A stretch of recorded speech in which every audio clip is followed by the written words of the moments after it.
What's up guys, kembali lagi bersama saya Visi Larunyaza di Wiskar Podcast. Nah, Nelson Mandela pernah berkata yaitu education is the most powerful weapon to change the world. Yaitu adalah pendidikan adalah salah satu senjata untuk mengubah dunia, senjata yang sangat mutakhir. Nah, kali ini kita sudah kedatangan tamu yang spesial, yaitu orang sangat penting di SMK Sedekah Kudus, yaitu adalah Kepala Sekolah SMK Sedekah Kudus, Bapak Fahrudin. Jadi Bapak, selamat pagi Mas. Terima kasih sudah diberikan kesempatan untuk bisa hadir di sini. Maaf untuk ganggu waktunya. Siap, tidak Mas. Untuk hari ini kabarnya bagaimana Pak? Alhamdulillah sehat. Alhamdulillah sehat. Bisa hadir di sini sebagaimana yang di. Oke, sebelumnya bisa memperkenalkan diri terlebih dahulu Pak kepada audiens Wiskar Podcast kita. Baik, terima kasih. Sebelumnya mohon izin memperkenalkan diri. Saya Fahrudin. Saat ini mendapatkan tugas sebagai guru yang diberikan tugas tambahan kepala SMK Wisuda Karya Kudus mulai tahun 2018 sampai dengan saat ini berarti masuk tahun ke-5. Oh, saya tahun 5. Ya. Oke, untuk kesibukan Bapak sendiri sebagai Kepala Sekolah SMK Wisuda Karya Kudus itu seperti apa Pak di SMK sekarang? Baik, terima kasih. Kalau untuk aktivitas normal sih sama seperti yang lain lah. Pagi berangkat, sore pulang. Aktivitas seperti itu. Cuma di tengah-tengah atau di sepanjang perjalanan pagi sampai dengan sore ini memang yang kalau saya boleh mengatakan luar biasa sekali ya. Tanggung jawab untuk bisa memastikan semua kegiatan yang ada di sekolah itu berjalan dengan lancar, dengan baik, dengan aman, dan sesuai dengan yang diharapkan. Kegiatan baik itu berkaitan dengan pembelajaran, ya, Bapak Ibu guru mengajar, peserta didik menerima proses pembelajaran, dan juga kegiatan pendukung pembelajaran seperti layanan di tata usaha dan juga layanan di yang lainnya. Jadi aktivitas sehari-hari ya seperti itu sih. Kalau secara umum ya. Tapi kalau dispesifikkan satu persatu ya banyak banget. Iya. Ya sama sih Pak, guru sama murid juga banyak kegiatan juga. Kan ada juga yang murid yang aktif di organisasi, betul. Yang tidak juga kan pasti punya hobi. Hobi kan kadang mereka memiliki hobi yang mereka itu ya sangat sukai, tapi ya kadang itu tergantung bilang itu mereka juga. Ada yang suka berorganisasi, ada Betul. Bapak Fahrudin ini sudah menjadi kepala sekolah dari tahun 2018. Bapak Fahrudin ini juga salah satu penggawa murid-murid prestasi yang ada di SMK Wisuda Karya Kudus yang sudah memulai prestasi.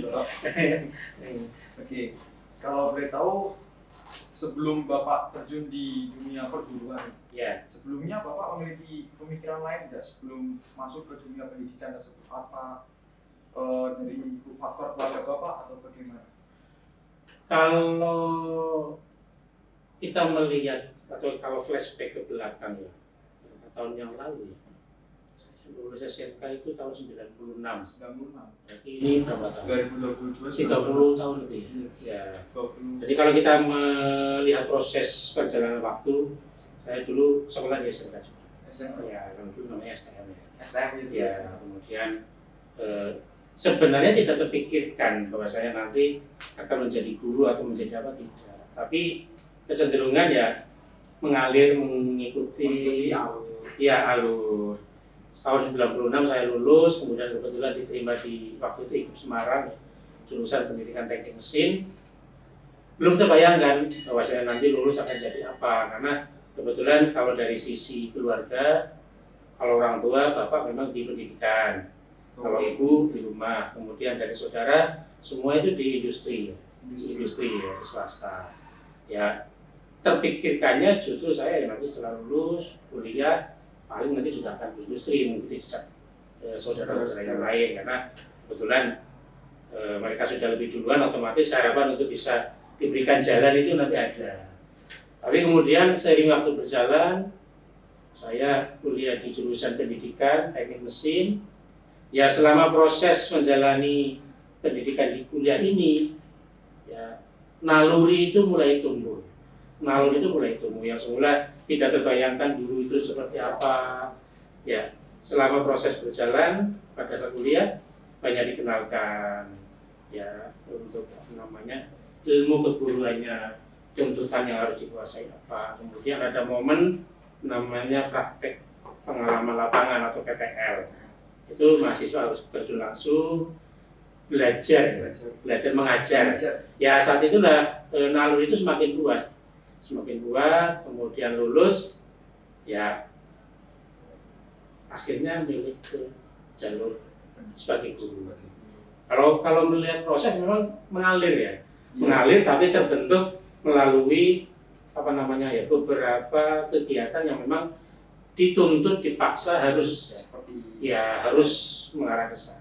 Memang kadang apa yang kita rencanakan sejak dulu itu tidak seperti belum tentu endingnya nanti akan seperti apa, akan sama dengan yang dulu terbayangkan apa tidak, kadang kadang entah berbeda. Situasi keadaan sekitar yang kita memaksa seperti itu.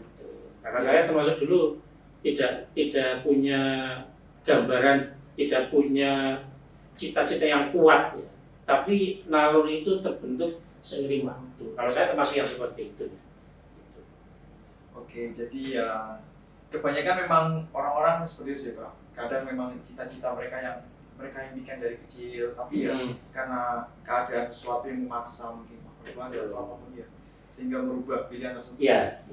Memang untuk demi masa depan keluarga juga. Tapi ya akhirnya pilihan itu juga pilihan yang baik menghasilkan sesuatu yang menurut saya luar biasa. Apa yang saya dapatkan saat ini itu sesuatu yang luar biasa yang dulu mungkin tidak pernah terpikirkan oleh saya sendiri.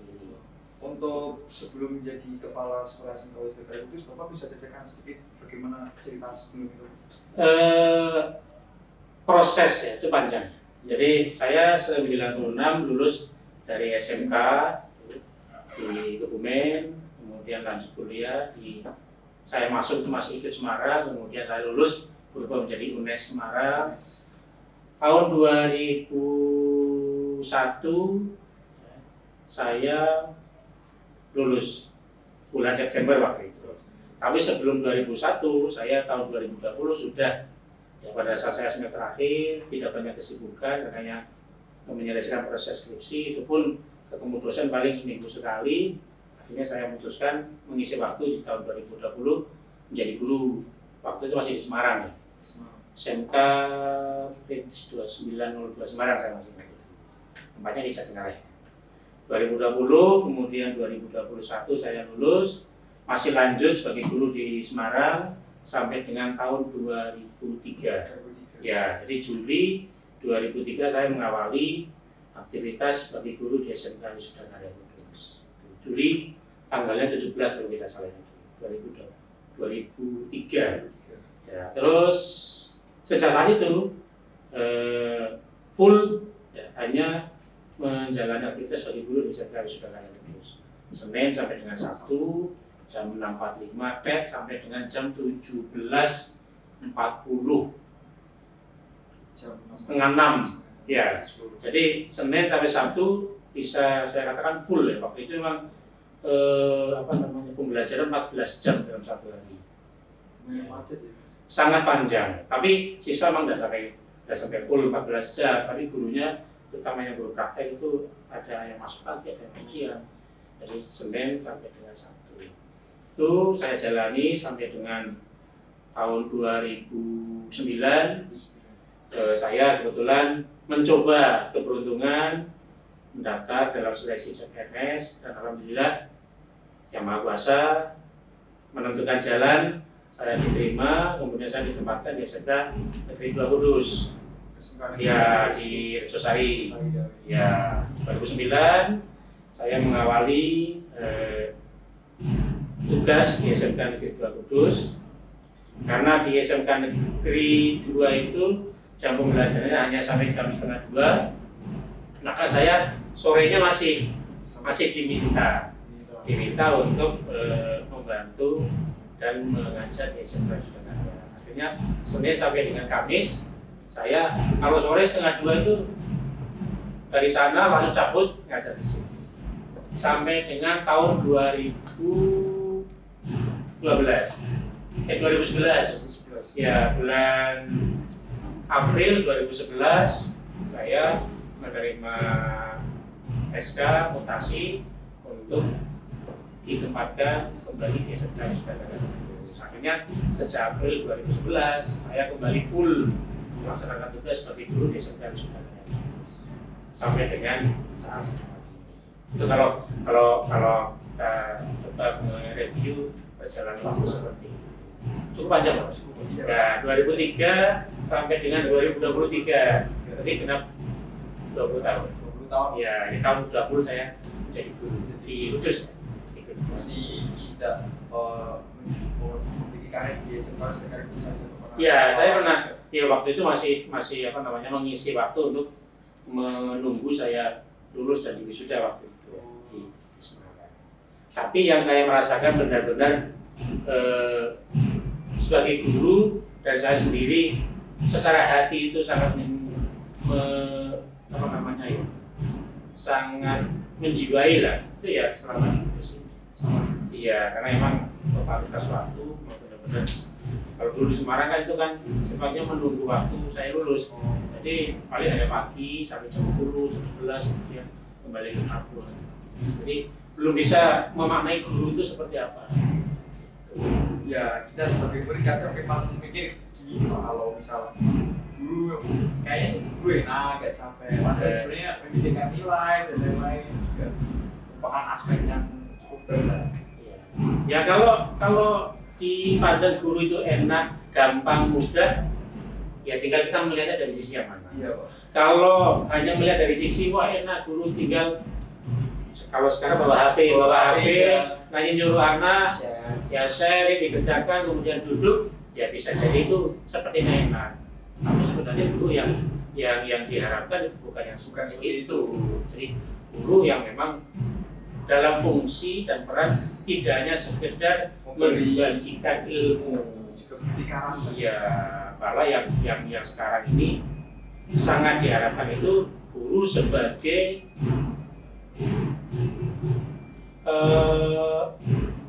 pribadi yang tugasnya adalah ngomong ya. Yang ngomong, namanya ngomong itu kan menyeluruh. Iya, bimbing, menemani, mendampingi, kadang juga harus bisa memberikan motivasi. Itu satu peran dan fungsi yang sekarang ini sangat luar biasa. Guru sebagai seorang pamomong atau pamong. Dan juga guru kan ya digugu dan ditiru juga, Pak. Ya, itu falsafah Jawa yang sampai sekarang saya pikir masih cukup relevan ya. Masih cukup relevan bahwasanya sosok guru itu bagaimanapun tidak bisa dipungkiri menjadi pribadi yang setiap omongan yang keluar dari lisannya itu sebisa mungkin memang bisa dipercaya atau digugu ya.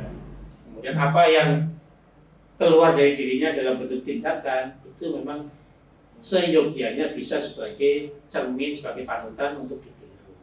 Itu harapannya seperti itu. Kalau kamu sendiri melihat guru benar-benar bisa tadi digugu dan ditiru benar? Terkadang kita bisa melihat dari guru kan juga ada banyak dari tapi kalau sama saya lihat kadang memang ada guru yang ya seperti itu, tapi mereka itu ingin memberikan sesuatu yang baik untuk muridnya, Pak. Seperti pendidikan karakter, seperti sopan santun di kelas, sebelum kelas kita harus wajib piket, itu hal yang sesimpel itu, tapi kalau di dunia industri itu sangat penting, Pak.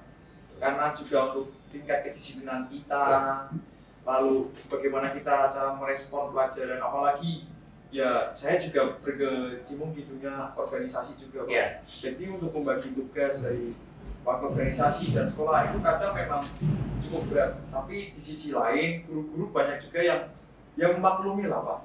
Setidaknya kadang kita bertanya lewat ya masih dilayani, masih dikasih tahu. Memang harapannya seperti itu, bahwasanya perkembangan situasi kondisi terkait dengan konsep pendampingan, konsep pembimbingan, konsep pelayanan dari seorang guru kepada peserta didik berkaitan dengan materi pembelajaran dan lain-lain itu memang mengalami pergeseran dan mengalami perubahan. Ya, harapannya guru bisa mengikuti tuntutannya. Tadi kalau dulu yang namanya layanan harus face to face ketemu, kalau sekarang sudah tidak lagi seperti itu. 24 jam waktu memang sebisa mungkin kita harus menyiapkan diri untuk bisa merespon misalnya ada anak yang bertanya atau kita masukan minta informasi ya sudah memang tugas kita tetap bisa memberikan layanan karena sudah menjadi kewajiban juga. iya betul. Saya pengen tanya nih Pak, kan Bapak kan juga pernah SMP, SMK, Iya, sama iya, kuliah. iya. Saya kan ini kan masih SMK Pak. Iya. Kira-kira Bapak dulu itu tipe pelajar yang suka berorganisasi atau bagaimana Pak? Ini jujur ya, Iya, jujur. Kalau jujur saya memang dari SD, SMP, SMK untuk organisasi jujur saya memang minim. Hanya dulu pada saat kuliah saya pernah masuk di organisasi di KSR. KSR itu Kalau sekarang kalau di SMK itu PMR ya. PMR. Ya PMR itu di tingkat sekolah menengah. Kalau di perguruan tinggi namanya KSR. Korps Sukarela, ya KSR PMI. Saya pengalaman organisasi memang lebih banyak di momen pada saat kuliah di KSR. Itu pun hanya semester 1, 2, 3 sampai semester 4 kalau tidak salah ya. Semester 5 saya sudah mulai mengurangi porsi di KSR, kemudian saya pindah ke aktivitas di jurusan waktu itu. Kalau di jurusan namanya himpunan mahasiswa jurusan HMJ dulu. Tapi kalau di level sekolah mulai SMP, SMK, jujur saya minim. Ya jujur saya minim. Jadi pengalaman bagaimana meluangkan waktu, bagaimana mengembangkan potensi melalui organisasi memang saya termasuk yang minim. Karena ini sebenarnya ada hal yang mendasari keberadaan saya di keluarga itu termasuk sangat dibutuhkan, sangat dibutuhkan oleh orang tua untuk bisa membantu aktivitas di rumah. Ya sehingga selesai sekolah, ya memang harapannya bisa segera sampai di rumah nanti membantu orang tua dengan segala aktivitas yang ada. Iya, jadi orang tua itu kan kalau pagi di pendidikan sama di sekolah dasar, sorenya itu kan free, ya fokus di pertanian. Ya saya memang diharapkan tenaganya bisa membantu orang tua di aktivitas sore hari pada saat orang tua berada di itu, sehingga tidak terpikirkan kalau kemudian saya sore mengisi waktu dengan organisasi. Itu saya ya pada zamannya. Tapi sekarang memang sudah berbeda ya. Sekarang juga bisa kayak lebih meluas gitu Pak. Iya. Seperti organisasi-organisasi sekarang ya sudah sangat banyak sekali. Betul. Kalau dulu itu kan kalau di sekolah SMP, SMK, saya kan SMK jadi kan tahunya paling hanya OSIS, pramuka, paling ada di olahraga misal ikut ekstra bola atau apa, tapi organisasi yang memang di dalamnya memungkinkan karakter potensi bakat bisa berkembang dari sisi kematangan kemandirian ya OSIS sama pramuka. Ya hanya itu sih. Kalau yang lain hanya dulu di sekolah saya tidak banyak fasilitasi untuk. Oh ya, sekarang sudah banyak sekolah Iya. SMK Iya. sekarang ada kan podcast seperti ini tidak banyak semua sekolah punya Pak. Iya, iya. Dan di sini juga sangat mendukung sekali untuk para muridnya untuk jika memiliki bakat sesuatu untuk bisa disupport sekolah, tentunya SMK Sekarang Kudus itu menyanggupi guys. Iya. Jadi memang aktivitas apapun tambahan kegiatan yang ada di sekolah itu kan berkembang. Iya. Berkembang sesuai dengan eranya, sesuai dengan zamannya, sesuai dengan tuntutan pada masa. Dan juga jika memang itu bakatnya dan itu memang dia suka Pak. Kadang kalau ekstra itu bisa bikin otak itu refresh Mas. Misal kita harus sekolah, kejuruan, pelajaran umum, kita ekstra itu seperti refresh otak kembali untuk keesokan harinya. Betul. Yang penting manakala siapapun dari kita yang kemudian memilih tergabung dalam berbagai kegiatan pengembangan diri, yang penting bisa bagi waktu. Ya, kewajiban terkait dengan belajar itu tetap bisa diikuti dan tidak boleh diabaikan, karena bagaimanapun itu menjadi kontrak yang harus diselesaikan. Tidak boleh kemudian sibuk di organisasi yang punya pelajarannya ya sebenarnya. Yo, kalau kemudian waktunya berkurang itu pasti itu tidak bisa dipungkiri, pasti akan ada kompensasi. ya anak temannya mungkin bisa full ikut 1, 2, 3 kali ternyata nggak bisa. Itu kompensasi yang konsekuensi yang memang harus diterima, tapi tidak boleh kemudian kondisi itu menjadikan sebagai alasan untuk kemudian malah Mas-masalah untuk iya, pelajaran nah atau itu yang tidak boleh seperti itu. mengerjakan tugas. Ya kebanyakan memang anak-anak sekarang susah untuk bagi waktu Pak Gizu. Kadang saya sendiri juga memang Ya. susah, tapi Itu dibutuhkan manajemen waktu juga memang komitmen tuh. komitmen. Ya, komitmen. Manakala fisik dalam kondisi agak capek, agak lelah, tapi kemudian dihadapkan pada kondisi saya harus menyelesaikan tugas di pembelajaran, ya tinggal komitmennya bagaimana. Kalau kemudian ini diabaikan, ya nanti akan semakin tumpuk dan tumpuk. Tapi kalau kemudian dalam kondisi agak capek, tapi komitmennya masih cukup kuat, ya diselesaikan, nanti tidak akan menjadi satu tanggungan yang pada akhirnya juga dia harus menyelesaikan. Ini adalah salah satu pertanyaan Pak. Ini mungkin banyak pertanyaan dari guru-guru Ya. yang baru mulai berkarir. Tips dan trik supaya anak pelajar supaya bisa bersemangat untuk belajar bagaimana Pak kira-kira dalam situasi kelas? Menjadi guru itu panggilan hati. Sekarang kalau saya mengatakan menjadi guru itu panggilan hati, panggilan jiwa. Kalau dulu saya tidak terpikirkan bahwasanya ada satu kompetensi yang memang tidak pernah dipelajari, tidak pernah tersampaikan pada saat kuliah, tapi itu harus dibutuhkan. Apa? Panggilan. Iya. Kalau seseorang memilih profesi sebagai pendidik, itu karena memang hati nuraninya menjiwai, saya yakin semua kreativitas akan muncul. Kreativitas terkait dengan bagaimana memberikan ruang kepada anak untuk bisa belajar dengan nyaman. Itu. Tapi kalau menjadi guru itu tidak ada panggilan hati, kemudian melaksanakan tugas hanya sebatas saya mengajar, menyampaikan materi, kemudian selesai, saya keluar, pulang, kemudian di sela-sela waktu pada saat tidak ada aktivitas mengajar, sama sekali tidak mau mengisi waktu dengan interaksi dengan siswa, interaksi sama guru. Itu ya memang bisa jadi nanti tidak akan muncul kreativitas sebagai seorang guru. Jadi yang saya garis bawah itu untuk teman-teman guru yang dari sisi pengalaman ya. Dari sisi pengalaman, kalau orang mengatakan jam terbangnya, ya jam terbang sebagai guru itu masih minim,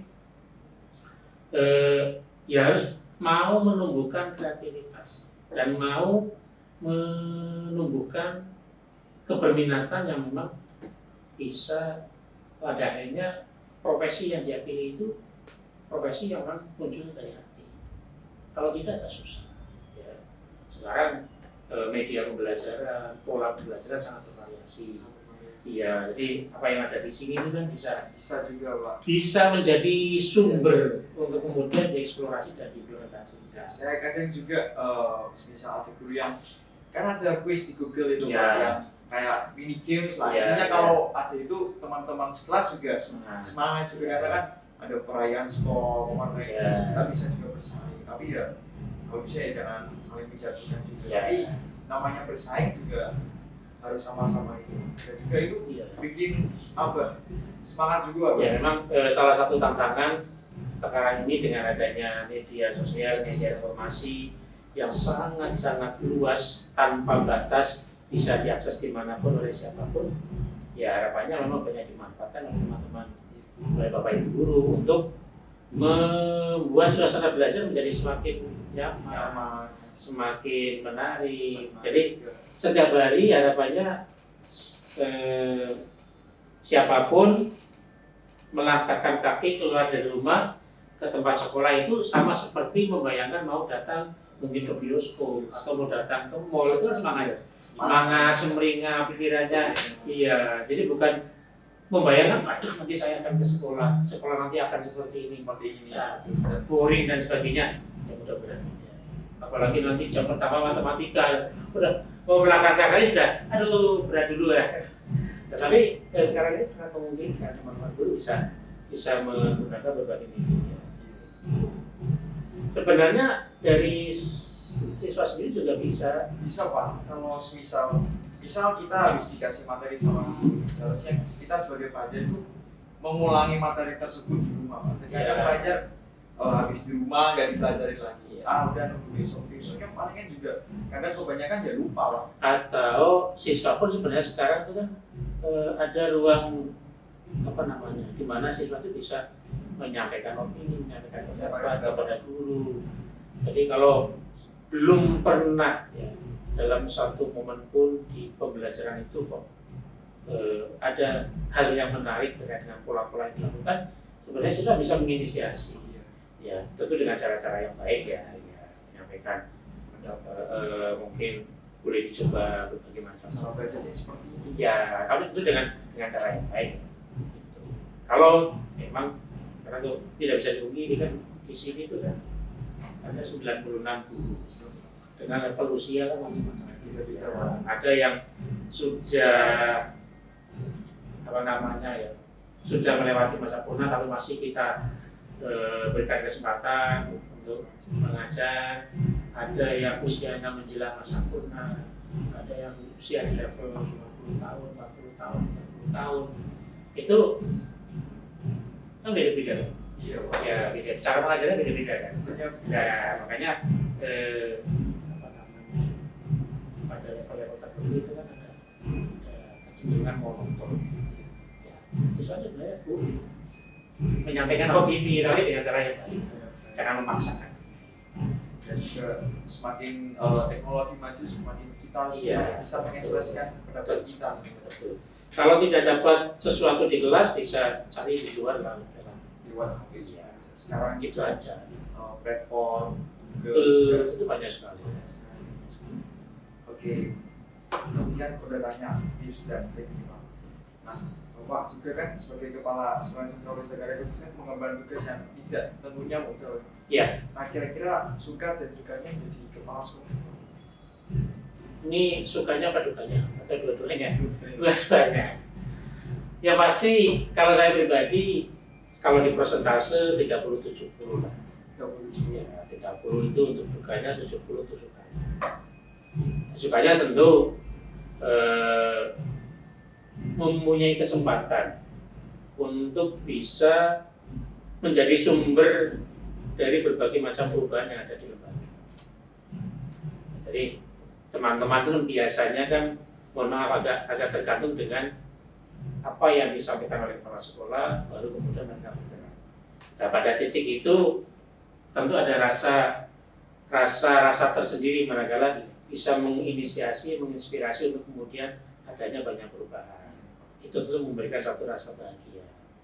Itu kemudian bisa secara langsung ya terlibat di semua proses.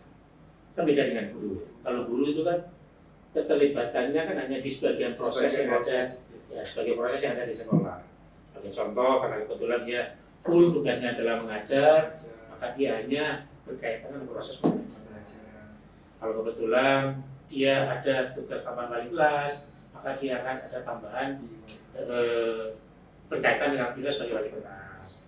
Bagi guru sebagai wali kelas, kemudian kebetulan ada tugas tambahan lagi sebagai pembina kegiatan, maka dia ada ruang aktivitas yang makin luas. Tapi kalau saya pribadi kan bisa terkait dengan semua aktivitas yang ada di sekolah. Ini tentu memberikan satu rasa bahagia tersendiri. Itu kalau menurut saya itu bagian dari rasa sukanya. Kemudian dari semua proses yang ada menghasilkan sesuatu yang dirasakan nilai manfaatnya oleh peserta didik, oleh orang tua, dan juga oleh mitra dari industri, dari pemerintah, itu memberikan rasa bahagia yang luar biasa. Maksudnya apa yang diinisiasi bersama untuk dilaksanakan, pada akhirnya bisa memberikan rasa bahagia untuk orang lain. Ada contoh anak-anak lulus, kemudian diterima pekerjaan, itu kan ada rasa bahagia. Iya Pak, seperti dari sisi anaknya, dari sisi orang tuanya, maka akan kembali muncul rasa bahagia, sudah bisa menjadi bagian dari proses itu. Kalau dari sisi sukanya, Iya. kalau yang lain sebenarnya, cuman secara garis besar. Kalau dukanya apa ya? Agak susah mencari dukanya kalau saya pribadi ya, karena apa yang saya lakukan memang insya Allah Senang loh. ya semua nyaman sih, berjalan mengalir. Ya walaupun kalau terkait dengan jam kerja itu kan jam 6.45 sampai dengan secara formal itu kan sekitar jam 16. Itu jam kerja. Kemudian pulang, tidak bisa kemudian pulang, terbebas dari semua tanggung jawab kegiatan di kantor, tidak bisa. Tapi masih, ya walaupun di rumah, aktivitas waktu itu masih ya, masih harus melanjutkan beberapa kegiatan yang memang harus terselesaikan. Ini kalau dibilang duka ya sebenarnya tidak, tapi kalau dibilang tidak juga tidak. Pokoknya ya memang konsekuensi untuk waktu di rumah memang tidak bisa dipungkiri, agak sedikit berkurang dengan keluarga. Bisa bareng secara fisik, bisa bareng, tapi kemudian pikiran kadang ya masih nyantol di sekolah. Ya, sehingga pekerjaan-pekerjaan yang semestinya diselesaikan di kantor belum bisa, akhirnya saya bawa pulang. Ya, contoh kalau tanda tangan legalisir itu kadang sudah mungkin. Di sekolah tidak mungkin saya duduk sampai berjam-jam untuk tanda tangan legalisir, nanti layanan yang lain tidak akan bisa dilaksanakan. Ya akhirnya ya yang legalisir kan memang seringnya saya bawa ke rumah, saya tanda tangan di rumah itu pagi. Ya itu dikatakan duka ya tidak juga tidak. Tapi kalau saya rasakan sih banyak sukanya sih. SMK Wisdakara Kudus ini kan salah satu sekolah yang mengimplementasikan kurikulum Merdeka. Iya. Dan juga itu kan salah satu kurikulum. Iya. Kira-kira kurikulum Merdeka itu kurikulumnya seperti apa? Kelas berapa sekarang? Kelas 11. Berarti 2 tahun full menjadi bagian dari proses itu. Iya Pak. Iya. Nah sebelum saya jawab, yang terinformasikan gimana? Kalau menurut saya sendiri perbedaan dari waktu SMP ke SMK itu ya cukup signifikan lah Pak. Apalagi SMP ya penuh dengan pelajaran, sekarang kan banyak pelajaran juga. Yang sekarang tuh lebih ke arah dimana guru itu menjadi fasilitas untuk bertanya Pak. Ketika muridnya itu aktif atau tidak, yang penting kita guru memberikan tugas dan juga muridnya itu diberikan ide yang luas, maksudnya pilihan ide yang luas sekali untuk kekreatifan mereka sendiri. Tapi terkadang karena kita terbiasa dengan kurikulum dulu, jadi kita memang susah untuk bergerak sendiri tanpa panduan guru tersebut. Jadi ya kira-kira seperti itu ya. Jadi 2021 kita menjadi bagian dari program pemerintah melalui Direktorat SMK, namanya SMK Pusat Keunggulan. SMK. Ya, di mana di dalamnya itu sekolah harus sudah mengimplementasikan kurikulum. Waktu itu belum kurikulum Merdeka namanya, dari kurikulum prototipe waktu itu, atau kurikulum SMKPK waktu itu. Tapi itu menjadi pionir ya, menjadi fondasi awal untuk terbentuknya kurikulum Merdeka secara yang terlihat nyata itu tentu dari sisi pola pembelajaran. Iya, yang terlihat nyata sebenarnya menekankan pada sisi pola pembelajaran yang dilakukan oleh Bapak Ibu guru sebenarnya. Bahwasanya kurikulum Merdeka itu memposisikan, tadi disampaikan guru itu bukan hanya sekedar penyampai materi, tapi guru adalah seorang fasilitator. Ya, fasilitator itu fungsinya banyak. Yang menyampaikan materi, membimbing, mendampingi, kemudian bisa memberikan solusi dari berbagai macam permasalahan yang dialami anak. Anak bertanya, guru memberikan solusi.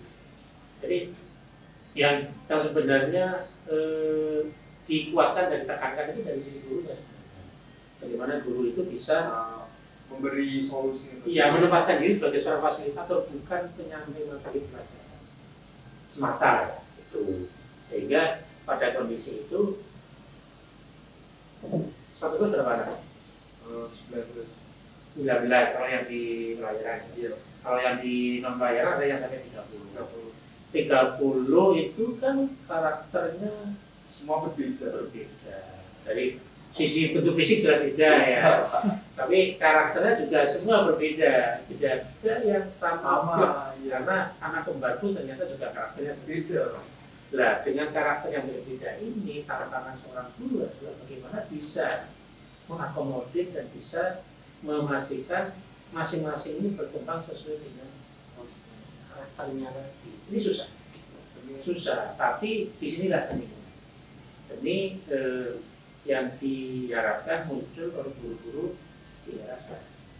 Ya, tentunya ketika guru memberi tugas satu kan tidak semuanya pasti misal disuruh buat tugas video gitu. Iya. Tidak semua kan pasti kreativitasnya kan ada. Iya. Saya mau begini ini itu. Tergantung kreativitas dari murid masing-masing. Tapi kadang memang ada yang murid yang bahkan diberi tugas itu aja masih bingung Pak. Bahkan ini tanya masih mungkin itu sifat bawaan dari SMP-nya yang terlalu bergantung pada temannya. Di kurikulum Merdeka ini kita belajar untuk mandiri supaya kita ingin cari tahu informasi sendiri supaya kita memiliki otak kreativitas. Jadi konsep yang diharapkan dari kurikulum Merdeka setidaknya sudah bisa ditangkap ya. Jadi itulah. Jadi guru itu memang bagaimana jumlah siswa dalam satu kelas itu benar-benar bisa terfasilitasi berkembang sesuai dengan kemampuan, sesuai dengan kalau bahasanya Pak Dirjen Vokasi dulu Pak Wita namanya berkembang sesuai dengan passionnya masing-masing. Boleh satu anak memilih jurusan teknik mesin, struktur kurikulum yang sudah disiapkan, profil alumninya nanti seperti ini. Akan tetapi tidak bisa dipungkiri satu kelas di jurusan teknik mesin itu apakah semua benar-benar nanti menjiwai ke teknik mesinnya? Tentu tidak. Kenapa? Kenyataannya setelah lulusan jurusan teknik mesin, tapi endingnya menjadi apa? Macam-macam. Ya, menjadi wirausahawan di bidang elektronika. Itu kan sebenarnya ada potensi yang semestinya bisa dikawal dari awal. Ya sejak dia menjadi siswa. Sebagai contoh ini jurusan pelayaran. Ternyata senang juga di bidang broadcast kan gitu. Tidak bisa dipungkiri kan. Nah inilah kurikulum Merdeka itu harus bisa memfasilitasi.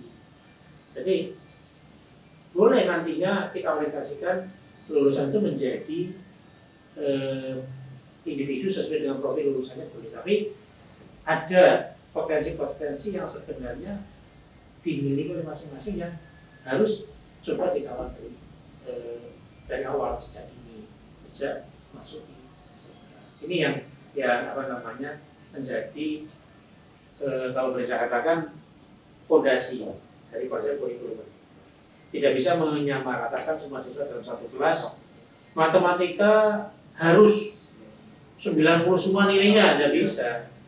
Ya, yang nilai 90 karena memang dia kemampuannya sampai ke sana. Tapi yang nilainya di bawah itu pun ya yang memiliki karena bisa jadi dia memang yang peminatannya ada di sisi yang lain. Jadi tidak bisa dipaksakan dan tidak bisa diberikan satu justifikasi bahwasanya ini matematika nilainya 75 misalnya. Oh berarti dia bodoh. Bisa seperti itu tidak boleh, tidak bisa karena memang bisa jadi dia tidak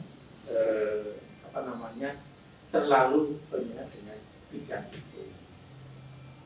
Tidak matematika tapi bidang seninya ternyata bagus. Ini satu potensi suatu saat bisa dikembangkan. Itu.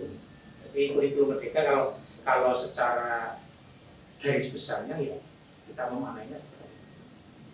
Kalau menurut saya sendiri apa yang dibilang Pak Kofi tadi memang benar, tapi saya sendiri waktu masuk di sekarang ini sebenarnya ingin mengembangkan diri dalam dunia broadcasting, apalagi kita sudah berkembang dunia virtual yang sangat luas. Nah, untuk kegiatan ekstrakurikuler sendiri ini apakah termasuk dalam hubungan sekolah terhadap pengembangan diri ya Pak? Ya, kita menyadari 1.756 peserta didik yang saat ini ada di SMK Wisata Kudus. Belum termasuk anak-anak yang merala, kemudian yang mau naik, yang sedang merala maupun yang pasca. Itu tidak masuk dalam hitungan 1.700. Nah dari 1.700 ini tentu tadi potensi, bakat, minat itu kan. Nah sekolah punya tanggung jawab untuk memastikan semaksimal mungkin bakat potensi yang ada itu bisa terfasilitasi. Ya tentu kita tidak bisa memungkiri tidak semua, karena apa? Keterbatasan tempat, keterbatasan sarana, dan lain-lain. Akan tetapi coba semaksimal mungkin lah kita buat sub-sub kegiatan yang bisa mengakomodir tadi bakat dan minat siswa di luar bidang kejuruan. Jadi ekstrakurikuler memang menjadi salah satu pilar ya bagi siswa, bagi sekolah untuk memastikan potensi-potensi itu nanti bisa terwadai dan berkembang. Nah, dan juga saya sendiri dalam dunia bergas ini kan siapa tahu nih Pak, kita ke depannya mungkin bisa menjadi pekerjaan utama seperti extra futsal, siapa tahu kita ke depannya menjadi pemain Super Liga. Iya, boleh. Jadi tidak masalah kemudian lulus SMK kok menjadi atlet olahraga, tidak masalah. Iya, memang yang sekarang diwacanakan itu kan boleh memilih ya, lulus mau jadi apa sesuai dengan keberminatannya masing-masing. Lulus kemudian tertarik di bidang broadcast, kemudian melanjutkan studi mengambil bidang itu, mengapa tidak? Dan sekolah juga tidak merasa bersalah, ya, dan tidak akan menyalahkan. Ini lulusan teknika kok, tiba-tiba ini lulusan nautika, kalau kok tiba-tiba, ya, tidak masalah, itu pilihan hidup, itu kan pilihan hidup ya. Jadi mau jadi apa tentu nanti akan berjalan. Saya ini kan masuk ke Wiskar Radio kan tidak waktu Wiskar Radio pertama. Ya. Nah, sebelum itu kok kenapa bikin ekstrakurikuler Wiskar Radio, kenapa tidak yang lain Pak? Itu kenapa sebabnya? Ya, kalau ekstra itu kan bidangnya macam-macam ya. Yeah. Jadi ada bidang olahraga itu sudah sangat umum. Kalau di sini kan ada sepak bola, ada voli, ada basket. Itu kan sudah sangat lazim dan itu memang sudah terwadahi sejak dulu. Ada ekstrakurikuler di bidang itu. Kemudian ada di bidang seni. Ya, kemudian ada di bidang yang lain. Salah satunya adalah radio. Jadi saya hanya mencoba mereview dulu ya. Dulu kita kayaknya kan punya radio, tapi radio analog. Tidak tahu itu yang di unit 2. Kemudian seiring waktu berjalan tenggelam, tidak ada. Nah, kemarin saya hanya melihat bahwa kita punya pemancar di sini ya, punya tower kecil. Saya yang berpikiran bagaimana kalau tower itu ditempeli antena, kemudian kita bikin radio. Waktu itu saya diskusi dengan Pak Dian, mengarahnya ke radio analog sebenarnya ya. Jadi ada ruang yang bisa kita manfaatkan untuk memfasilitasi anak-anak. Karena apa? Saya melihat kompetensi terkait dengan kemampuan berkomunikasi itu sangat dibutuhkan. Jadi saya berpikir mengapa kok radio? Karena tidak bisa dipungkiri Radio memang berdasarkan kompetensi di bidang komunikasi, kemampuan berbicara, kemampuan komunikasi itu sangat dibutuhkan pasca lulus. Ya bagaimana nanti kalau lulus sudah terasa kemampuannya, salah satunya melalui aktivitas di ekstrakurikuler radio.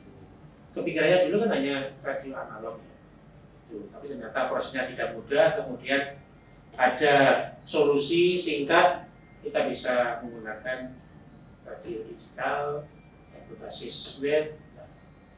Ya mengapa tidak kita manfaatkan, walaupun memang perjalanan dan perkembangannya memang tidak semulus yang dibayangkan ya, karena memang dari sisi keterbatasan personil, keterbatasan sarana dan lain-lain, terutama tempat ini yang agak susah, mencari tempat untuk home base radio di mana ini agak susah. Ya, sampai sekarang pun kita masih kalau saya mengatakan itu masih memungkinkan untuk bisa cari tempat yang jauh lebih representatif ya. Representatif, bisa dijual dan aksesnya mudah. Dijual dalam artian bisa sebagai bagian dari media promosi kita, aksesnya mudah. Memang paling nyaman di lantai 1 sebenarnya. Iya Pak. Tapi karena belum ada ya sementara. Jadi saya memilih radio ya karena itu. Tidak bisa dibantah, kemampuan komunikasi akan terasa bagi siapapun yang terjun dan ikut di kegiatan. Itu salah satu mengapa kok dipilih. Gitu. Oke, nah sekarang ini kan berhubung di dunia podcast, siaran radio dan juga bahkan kita juga pernah bikin film juga. Iya, iya betul. Dapat nomor juga. Iya. Nah, ketika kita kadang mungkin saat proses syuting film nih Pak, kadang kita ya meski sudah diberi dispen oleh sekolah, tapi saat kita mengajukan dispen itu kepada guru, kadang memang ada penolakan dari guru untuk kita mengikuti pelajaran itu. Ketika itu terjadi, bagaimana sikap kita sebagai pelajar? Kira-kira? Ya tentu ini bagian dari tanggung jawab saya sebagai kepala sekolah untuk memberikan dan memastikan semua guru seia sekata mendukung semua kegiatan siswa terkait dengan pengembangan akademik. Itu bagian dari tanggung jawab saya sebagai kepala sekolah. Dan kalau kemudian sampai dengan hari ini belum bisa 100%, ya dari 96 guru itu komitmen dan seia sekata mendukung semua kegiatan pengembangan diri anak-anak, ya ini menjadi catatan-catatan. Tapi kalau untuk siswa, ya sepanjang itu sudah menjadi pilihan, menurut saya tetap berjalan sesuai dengan pilihan itu. Sekolah bertanggung jawab memberikan dispensasi, ya melalui surat ya secara legal, formal, tertulis. Itu sebenarnya bisa menjadi payung hukum yang kuat untuk kemudian siswa bisa meninggalkan atau tidak mengikuti pelajaran, kemudian fokus di kegiatan. Yang penting ketertinggalan karena tidak mengikuti pelajaran harus bisa dikejar. Mungkin guru itu sering mendapati kondisi di mana anak yang aktif di beberapa kegiatan kemudian sangat tertinggal.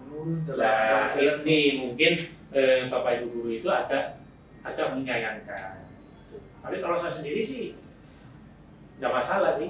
Ya karena bukan berarti saya mengecilkan arti prestasi akademik, tidak. Akan tetapi prestasi akademik itu sebenarnya tidak menjadi 100% penentu bahwa saya nanti 1-2 siswa ini akan sukses di waktu yang ada. Jadi sekali lagi ini bukan saya mengerti kecil kan, tidak ya, jangan salah pengertian. Kemudian wah ini ya penting aku rasa pelajaran, bukan seperti itu. Jadi lulus kemudian akan seperti apa, akan jadi apa, itu tidak 100% ditentukan dari akademik. Tapi kompetensi pendukung lainnya ini yang turut andil memberikan kontribusi. Jadi kalau kemudian oke lah akademiknya agak turun, tapi dari sisi yang lain kemampuan ya, sesuai passionnya terasa, ya bisa jadi ini menjadi pintu nanti setelah lulus. Saya juga misal kalau ada proses syuting film, ada dispensasi, karena memang ya pendidikan pelajaran agak berat, apalagi pelajaran yang mungkin agak penting, apalagi kita susah paham. Tapi setidaknya kita sudah berusaha.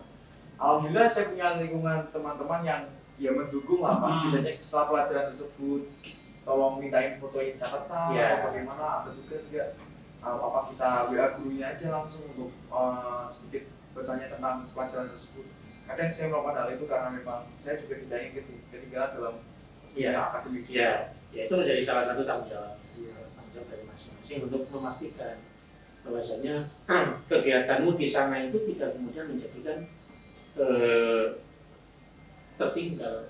Bahkan kemudian acuh tidak menyelesaikan tugas yang diberikan, ini yang bisa jadi menjadi pemicu mengapa guru kok susah diberikan izin karena seperti tanggung jawabannya yang dinilai tidak membanggakan. Nah, ini kan sudah mau masuk PPDB ini Pak, untuk untuk kelas 9 SMP yang mau masuk. Nah, kira-kira untuk visi misi SMK Wisudagara itu supaya mereka tahu. SMK Wisudagara Kudus dari dulu ya, kemarin, sekarang dan yang akan datang tetap menjaga komitmen untuk menjadi sekolah kejuruan yang bisa mengantarkan lulusannya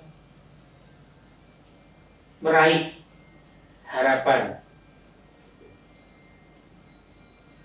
Lulus dari SMK tentu banyak pilihan.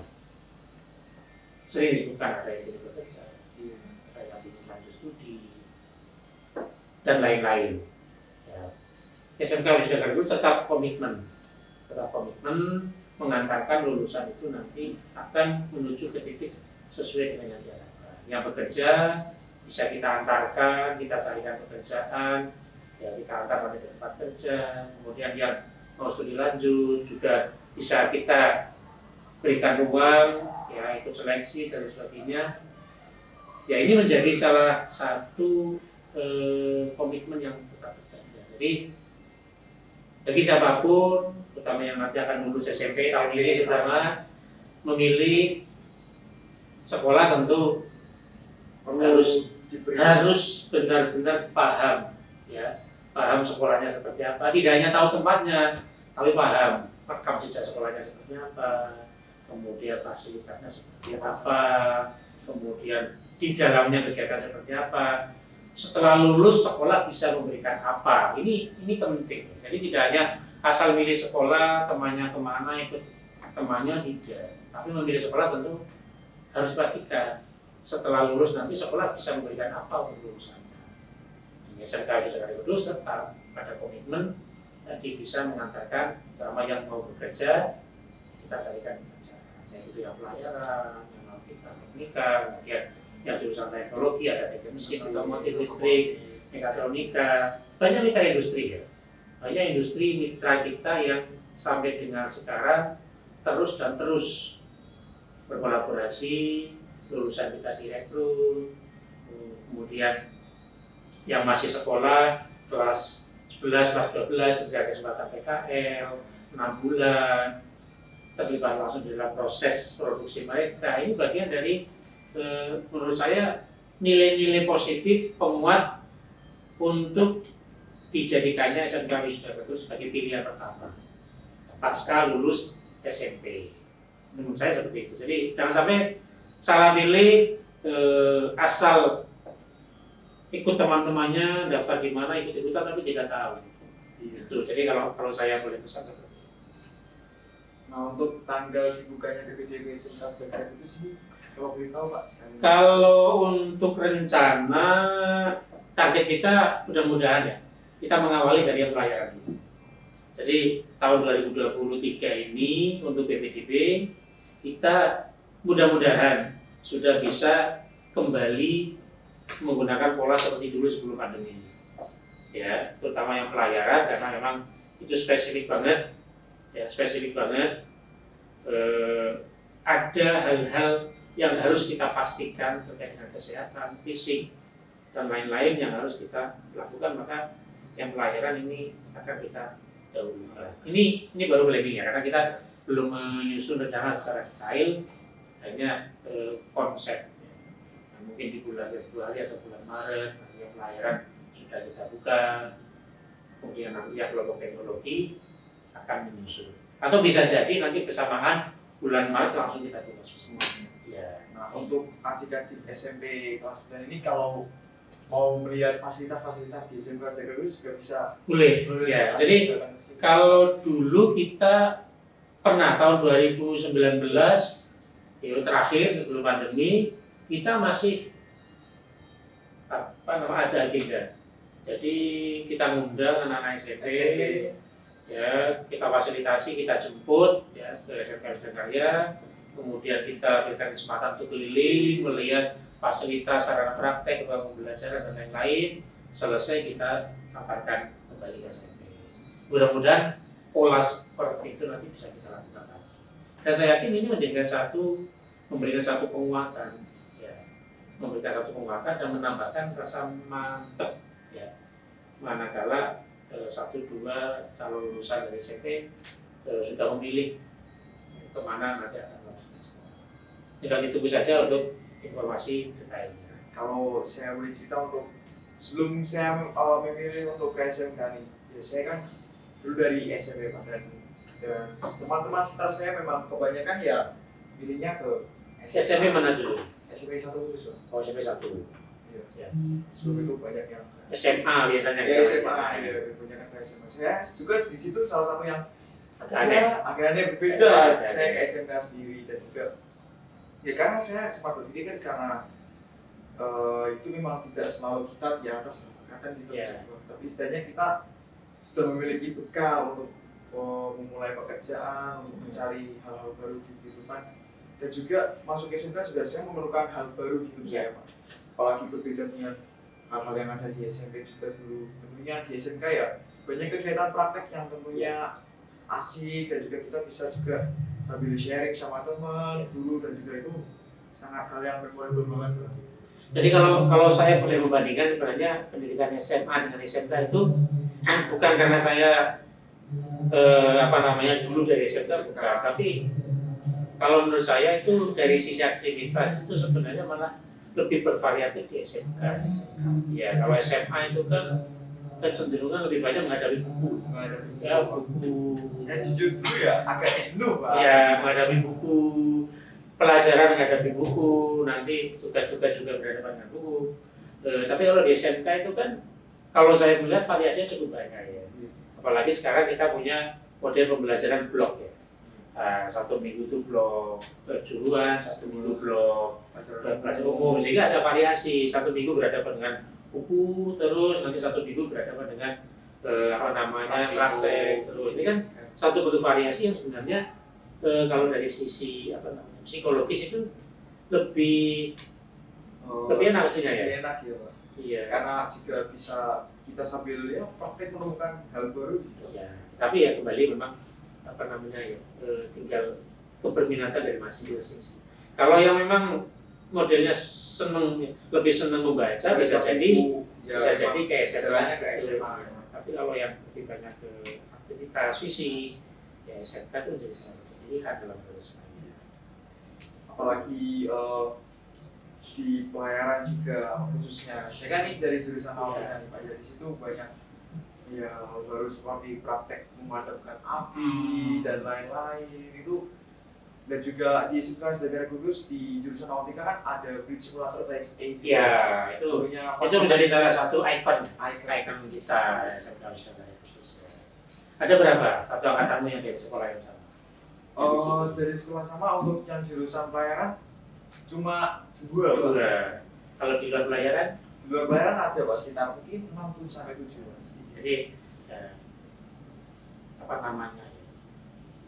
pilihan itu memang bervariasi. Baru kalau SMK itu kan tidak dibatasi oleh zonasi. Ya, jadi mau daftar kemana itu bebas. Kalau SMA itu kan ada dibatasi zonasi ya.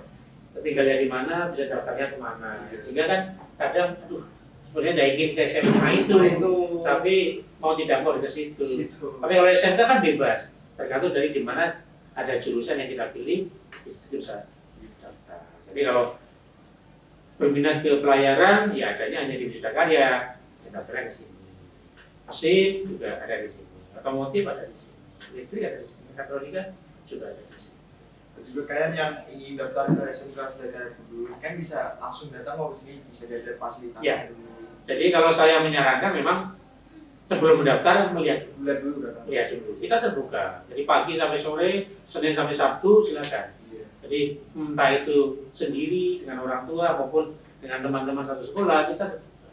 Iya. Ataupun kalian yang dari luar kota tentunya bisa kepoin kita di YouTube, Instagram. Jadi Iya. kita punya platform-platform yang media sosial yang sangat banyak sekali, dan di situ juga banyak sekali tentang video kejuruan praktek kejuruannya.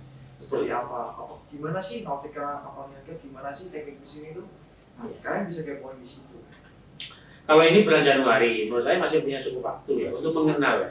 Mengenal pertama keinginan pribadi itu mau kemana. Yang kedua, kalau sudah ada keinginan, saya ingin di jurusan mesin, baru kemudian cari ada SMK Wisuda Karya jurusan mesin, ya silakan datang, nanti dilihat akan dibantu untuk mencoba mengenal lingkungan seperti apa.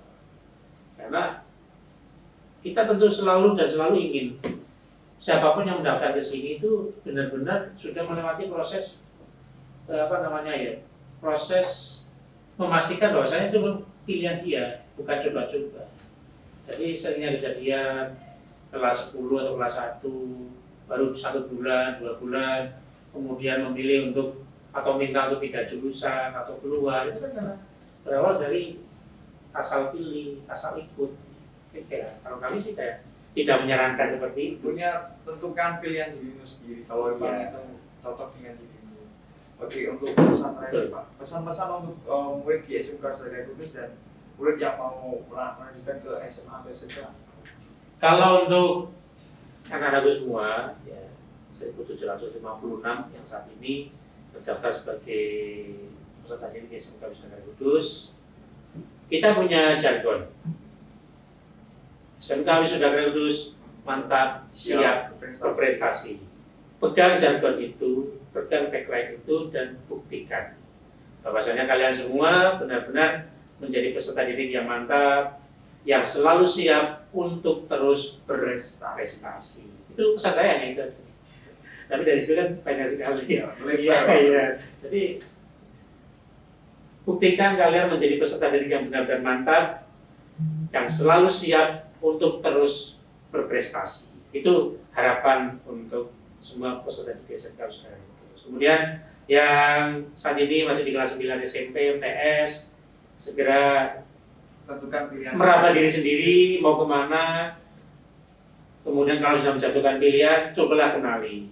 Salah satunya bisa SMK Wisata Kudus sebagai alternatif pilihan. Tidak hanya yang di Kudus, di luar Kudus, ya, di luar Jawa Tengah, di luar Pulau Jawa, dan seluruh Indonesia. Kita punya peserta didik dari luar Pulau Jawa lumayan banyak yang tahun ini. Ini sudah bukti bahwasanya SMK Wisuda Karya Kudus itu bukan milik masyarakat Kudus, tapi milik Indonesia untuk dunia. Gitu. Oke, kesimpulan kali ini dalam episode kali ini adalah kita sebagai murid tentunya memiliki kesibukan sendiri-sendiri guys, tapi ada orang yang pernah ngomong kalau ada orang yang belajar malam untuk memiliki ilmu baru, ada juga yang bangun jam 5 pagi untuk berolahraga. Jadi itu tergantung dari usaha kalian untuk mengenal hal baru dalam hidup. Jadi tetap semangat dalam menjalani hidup dan juga apapun yang kalian hadapi hari ini semoga bisa menjadi pelajaran untuk kedepannya juga. Kita juga bisa belajar dari pengalaman orang lain sebelum kita jatuh dalam hal tersebut. Terima kasih Bapak. Sama-sama Mas, sukses selalu Terima kasih, Pak. untuk podcast Fiskarku. Ini bagian dari tantangan yang harus dijaga dan buktikan bahwasanya memberikan diri manfaat. Terima kasih, sampai ketemu lagi di waktu yang. Terima kasih, ini sudah episode pertama yang tentunya sangat seru sekali bersama dengan Bapak Kepala Sekolah SMK dari Kudus. Oke, see you to the next episode guys. See you guys, dadah.